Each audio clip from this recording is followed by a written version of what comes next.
Welcome to my channel. अस्सलाम वालेकुम। हमारी शादी। देखिए, शादी जिंदगी का मकसद नहीं है, एक हिस्सा है जिंदगी का। क्या आप उसी लिए पैदा हुए हैं कि बस किसी अच्छे इंसान से शादी हो गई और जिंदगी का मकसद पूरा हो गया? और अगर इसमें ताख़ीर या कोई मैशिप हो गया या कोई पसंद का इंसान ना मिला तो उसे जिंदगी का इनिड ही समझ लिया, खुद को ख़त्म कर लिया या नाशुक्री और डिप्रेशन में जिंदगी गुजार दी। मोमिन तो ऐसा नहीं होता, मोमिन तो बड़े मकासद के लिए जीने वाला होता है। इसकी सोच तो इससे बहुत आगे की होती है, फिर कैसे हो सकता है कि वो उसी सब में उलझा रहे और इन्हें फिक्रों में खुद को घला दे, जिंदगी को ज़ाया कर दे, अल्लाह से शिकवे नाराज़गी का इजहार करता रहे। जिसका इनिड ये हो कि शहजादा शहजादी की शादी हो गई और वो हंसी खुशी रहने लगे। देखिए, अल्लाह का प्लान आपके प्लान से मुख्तलिफ भी तो हो सकता है ना। क्या आप ज़्यादा इल्म वाले, अक़ल वाले हैं या वो गैब और ज़ाहिर का जानने वाला हकीम अल खबीर? मानते हैं ना इस रब की हकमतें आपकी सोच से भी बालातर हैं? फिर क्यों नहीं इस पर भरोसा करते? क्यों नहीं इसके सुपरद अपने मुआमलात करते?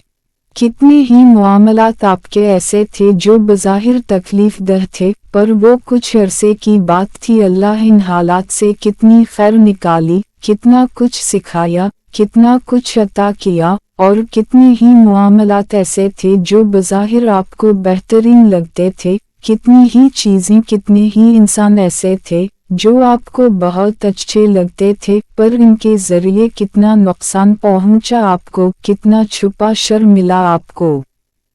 अच्छा, यूसुफ़ा या मरियम की मिसाल देखें, उनसे इफ़्फ़त व पाकीज़गी सीखें। क्या वो किसी गलत राह पर चले? क्या अपनी ज़िंदगी इन्होंने इन छोटी छोटी फ़िक्रों में गुजार दी? क्या इनकी ज़िंदगी का सिर्फ़ यही मकसद था? चलें आसिया, नूह, लूत के अज़वाज की मिसाल देख लें। क्या इन्होंने इस गम में ज़िंदगी ज़ाया कर दी कि इनके सापूज़ इनकी तवक्कुआत के मुताबिक या उन जैसे नहीं, वो दीन में इनके मददगार नहीं, वो इस सब से बालातर थे। उनकी ज़िंदगियाँ अपने रब के नाम थीं। इनका मकसद रब की रज़ा, इसके दीन की सरबुलंदी था। वो हमारे रोल मॉडल्स हैं। वो हम ही जैसे बशर थे। वो मुखलिस थे, वो सादिक थे, तभी इनके साथ अल्लाह की मदद थी इनके। अफसोस होता है आज उम्मत के हालात देखकर।